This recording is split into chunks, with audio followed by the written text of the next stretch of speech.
sumisigaw doon. Ayan, ang daming fans ng dalawa. Kumusta kayo? Ala eh! Kayo ayos din yan. Ayan. So, ayan, clean. Ayan, palakpakan naman po ulit natin si Mr. Richard at si Mr. Edwin.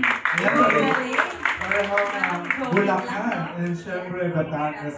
Parang naramdaman ko si Jovit Valdivino. Okay? Okay? At syempre, may ulit pa ba sasabihin sa mga may ingay doon sa likod? Siyempre, una-una, nagpapasalamat po sa ating kapal at aking mga family dyan, ang SMPII. Shoutout sa inyo po. Maraming salamat sa support, sa todo suporta. Kundi dahil po sa kanila, wala po ako dito. Sila po yung inspirasyon ko dahil gusto kong magbigay ng karangalan. Kung sakali man na ako yung kumbaga, hindi natin masabi yun po. Iniyahan ko po sa kanila. Member namin sa SMPII. Thank you. Ang SMPII, saan po yun dito sa Eastern Region?